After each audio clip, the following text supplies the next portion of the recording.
Asterisk, asterisk. Asterisk. In the heart of the city, where glass towers kiss the clouds and fortunes are made before breakfast, there exists an unspoken rule: power respects power. But what happens when that rule is broken? When arrogance blinds a man to the very essence of respect? This is where our story begins. Asterisk. Asterisk. Malik Johnson was no ordinary CEO. At just 32 years old, he had built Vertex Innovations from a dorm room idea into a tech empire rivaling giants. His secret? The wisdom of the man beside him, his father, Robert, a retired postal worker who had taught him that true strength lies not in wealth, but in character. Asterisk. Asterisk. Today was supposed to be a victory lap.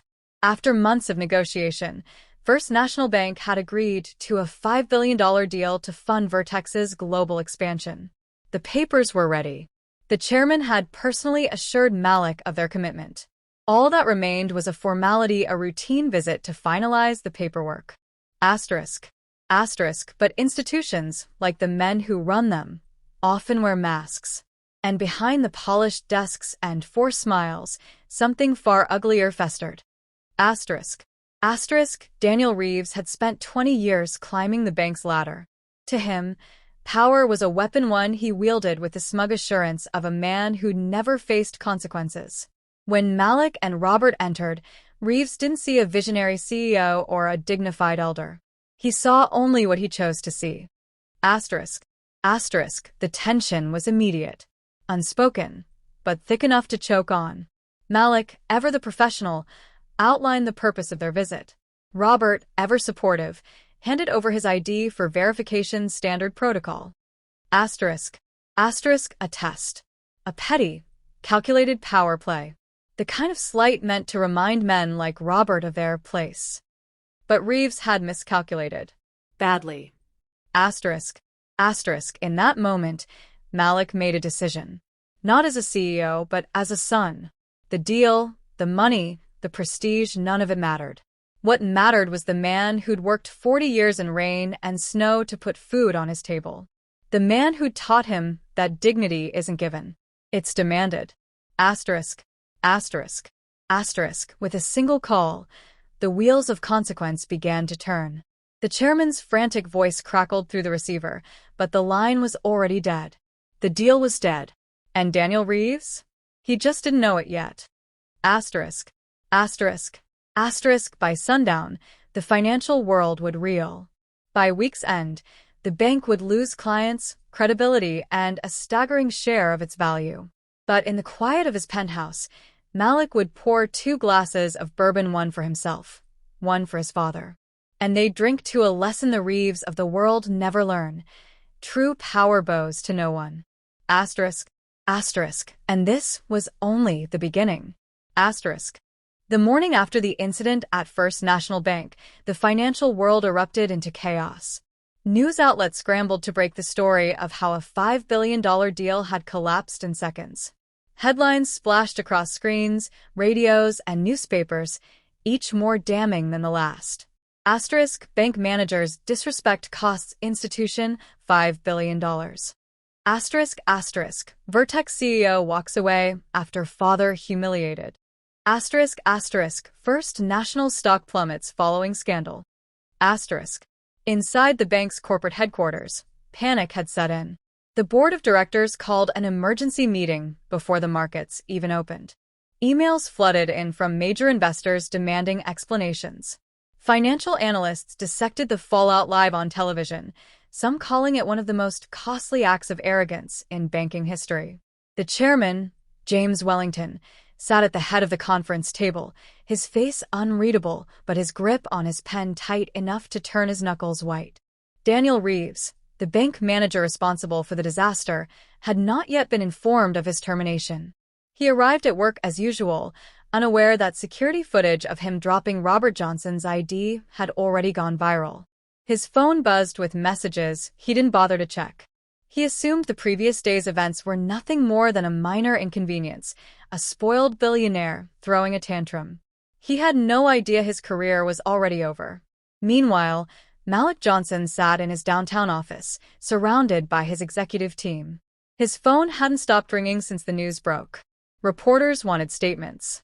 Competing banks offered to step in and take over the deal. Old colleagues reached out to express their support. But Malik wasn't focused on any of that. His priority was ensuring his father was all right. Robert had spent his life enduring these kinds of slights in silence, never making a fuss. This time, Malik had made sure the world heard it. By noon, First National's stock had dropped 12%. Major clients began withdrawing funds, fearing reputational damage. The board moved quickly to contain the bleeding. A press release was drafted, distancing the bank from Reeves' actions. A public apology was issued, though it rang hollow to those who knew the truth. Damage control teams worked overtime, but the story had already taken on a life of its own. Reeves was called into the HR department shortly after lunch. He still didn't understand the severity of what had happened. When the head of HR slid a termination letter across the desk, his face went pale. He tried to argue, to explain that it had been a simple mistake, that Malik Johnson had overreacted. But the decision was final. Security escorted him out of the building, his belongings in a cardboard box. Cameras captured his exit, and by evening, his name was trending for all the wrong reasons. Across town, Malik was finalizing a new deal with Legacy United, a black-owned investment firm with a sterling reputation. The terms were better than what First National had offered. The CEO, a seasoned financier named Evelyn Carter, had reached out within hours of the scandal breaking. She understood what the partnership represented, not just business, but a statement. When the announcement went public, the financial world took notice. Legacy United's stock soared. First National's continued to sink. That night, Malik and his father sat in the quiet of Malik's penthouse, looking out over the city lights. Robert shook his head slowly, still processing everything that had happened in just 24 hours. "You didn't have to do that for me," Robert said. Malik didn't hesitate. "Yes, I did." The next morning, the headlines had shifted. Vertex CEOs stand inspires wave of corporate accountability. Legacy United emerges as new power player. First National faces shareholder revolt. The message was clear. The rules had changed. And Malik Johnson had just rewritten them. The city awoke to a financial earthquake. What began as a single act of disrespect had now triggered a chain reaction that would reshape the banking industry forever. First National Bank's headquarters buzzed with frantic energy before sunrise, executives scrambling to contain a crisis that grew worse by the hour. The 12% stock drop was just the beginning.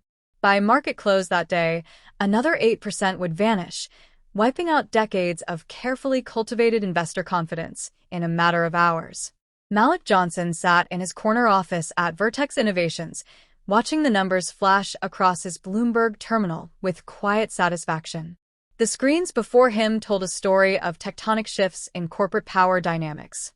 Legacy United stock had surged 17% since announcing their partnership with Vertex, while First National continued its death spiral. His phone buzzed constantly, investment bankers, journalists, even White House economic advisors seeking his perspective on what analysts were calling the Johnson effect. Across town, Daniel Reeves sat alone in his suddenly too quiet apartment, staring at the barrage of notifications lighting up his locked phone. The termination had been swift and public. His professional email account had been deactivated before he even reached the parking lot yesterday. Now, morning news shows dissected his career with surgical precision, former colleagues giving anonymous quotes about his history of problematic behavior. The financial press had already moved beyond reporting facts into crafting morality tales, the arrogant banker versus the visionary CEO. Inside First National's boardroom, Chairman James Wellington faced his most brutal meeting in 30 years of leadership. Shareholder lawsuits were being prepared. The Treasury Department had quietly initiated an inquiry into the bank's corporate culture. Most devastating of all, their largest institutional investor, Blackstone Partners, had just announced they were liquidating their 23% stake. "What we need," Wellington said through gritted teeth to his shell-shocked executives, "is a complete rebranding. New leadership, new policies. And we need Johnson back at the table." His chief counsel leaned forward. That ship has sailed, James. Vertex just filed paperwork with the SEC, making their deal with Legacy United official. But we have bigger problems. The DOJ just sent us a notice about. The meeting dissolved into chaos. Meanwhile, at Legacy United's headquarters, Evelyn Carter stood before a packed press conference, Malik at her side. Cameras flashed as she outlined their new $5 billion initiative to fund minority-owned tech startups. This isn't just about capital, she declared. It's about changing who gets to sit at the table in American finance. The crowd erupted. Malik didn't need to say a word. His presence spoke volumes. Back in his penthouse that evening, Malik scrolled through the day's developments while his father watched from the leather armchair. The Wall Street Journal's front page showed a split image. Reeves exiting the bank with his cardboard box juxtaposed with Malik shaking hands with the head of the Federal Reserve. Robert finally broke the silence. "You know this isn't over, right?" Malik nodded. "I know. But now they know too." The television cut to breaking news. First National's board had just accepted Wellington's resignation. Their stock ticker continued its relentless downward march in the corner of the screen. Somewhere in the city, Daniel Reeves poured his third drink of the night, watching his life unravel in real time on CNBC. And in offices across Wall Street, executives hurriedly scheduled sensitivity training seminars, suddenly very interested in examining their own corporate cultures. The rules had changed. The reckoning had arrived. The financial district hummed with nervous energy as the markets opened on Monday morning. Trading floors across Wall Street buzzed with speculation about whether First National Bank could survive the week. Analysts whispered about possible mergers, government bailouts, or complete collapse. The once proud institution stock had become toxic, its brand synonymous with corporate arrogance in the new era of accountability Malik Johnson had ushered in. Malik sat in the back of his chauffeured sedan, reviewing the final terms of Vertex's partnership with Legacy United on his tablet. The numbers were staggering, not just the dollar amounts, but the projected impact. Their initiative would create over 5,000 new tech jobs in underserved communities within 3 years. His phone vibrated with a message from Evelyn Carter. Wall Street Journal wants to call this the Johnson-Carter Doctrine. You good with that? He allowed himself a small smile before responding. At that exact moment, Daniel Reeves sat in a nondescript coffee shop 3 blocks from his former office, staring at his reflection in the black mirror of his powered-off phone. The recruiter calls had stopped coming days ago. His wife had taken the kids to her mother's place, just until things calmed down. The barista called his name for the 3rd time before giving his latte to another customer. He didn't notice. Inside First National's headquarters, emergency meetings had continued through the weekend. The interim CEO, a former risk management officer promoted in desperation, addressed the remaining executives in the 42nd floor conference room. "We need to demonstrate real change," she insisted, pointing to the latest social media metrics showing #BoycottFirstNational trending globally. Not just press releases. Not just donations. Systemic reform. The room fell silent when someone noticed Malik had just tweeted a photo of himself and his father touring Legacy United's new community tech hub in Harlem. The caption read simply, "Building where we're wanted." It had already garnered 87,000 likes in 12 minutes. Downtown, federal regulators pored over First National's employment records, flagging discrimination complaints that had been quietly settled over the years. Congressional staffers drafted legislation inspired by the incident, proposing new requirements for corporate diversity and inclusion reporting. At Harvard Business School, professors scrambled to add the case study to their fall curricula. Malik's assistant interrupted his meeting with an urgent note. The president's chief economic advisor wanted a private dinner that evening. Robert Johnson, watching the news in his son's office, let out a low whistle. "You realize you've become the most dangerous man in American finance, right?" Malik leaned back in his chair. "Not dangerous. Just unwilling to play by their old rules anymore." As dusk settled over the city, the lights burned late in First National's offices while cleaners emptied desks in the executive wing. Daniel Reeves finally turned his phone on to 47 missed calls and a single text from his divorce attorney. And in a penthouse overlooking Central Park, Malik and his father shared a quiet drink, watching the sun set on a financial world that would never be the same. 1 year later, the financial world had transformed in ways no one could have predicted. The incident at First National Bank became a case study in corporate accountability, taught in business schools, and cited in congressional hearings. What began as a single moment of disrespect had rippled outward, changing policies, careers, and lives. The first anniversary of the scandal coincided with the grand opening of Vertex Legacy Tower in downtown Chicago. Malik Johnson stood at the podium before a crowd of press, investors, and community leaders. The gleaming 50-story building housed not just Vertex's Midwest headquarters, but an entire ecosystem of minority-owned tech startups funded through the Johnson-Carter Initiative. The atrium buzzed with energy as young entrepreneurs demonstrated their innovations to potential investors. Malik's speech was brief, but powerful. "This isn't about revenge," he said. "It's about rebuilding the system so everyone gets a fair shot." First National Bank no longer existed under that name. After months of plummeting stock values and client departures, it had been acquired by a European financial conglomerate in a fire sale. Most of the old leadership team had been replaced. The new CEO made diversity and inclusion metrics part of executive compensation, a policy immediately adopted by 3 other major banks. Daniel Reeves had moved to a small town in Ohio, where he worked as a part-time bookkeeper for a local hardware store. His divorce had been finalized 6 months prior. Some nights, he still dreamed of walking through the marble halls of First National, only to wake up in his 1-bedroom apartment above a laundromat. He followed Malik's career from a distance, watching the Vertex founder receive honors he once would have dismissed as political correctness. The bitterness had faded into something quieter, a dull ache of regret that never quite disappeared. Robert Johnson split his time between mentoring young entrepreneurs at Vertex's community programs and fishing at his lakeside cabin. He often joked that his son's empire had given him the best retirement package imaginable.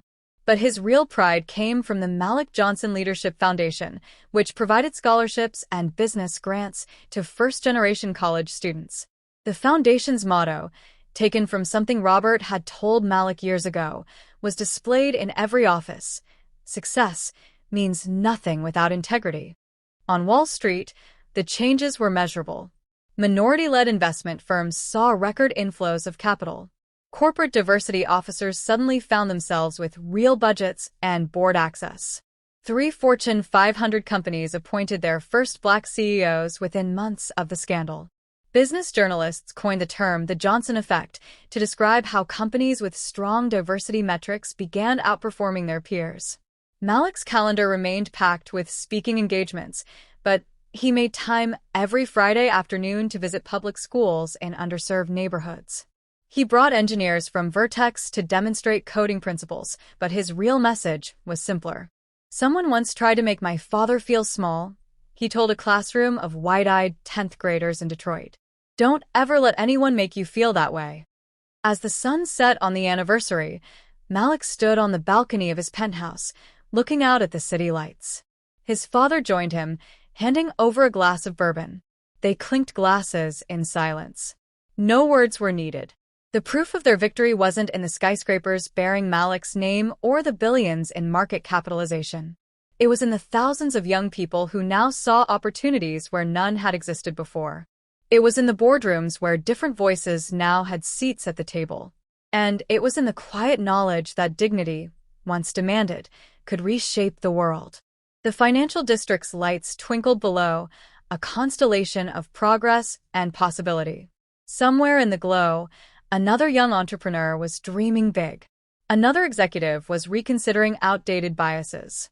And somewhere, another father was telling his child they could change the world. The revolution hadn't been televised. It had been ledgered. The end.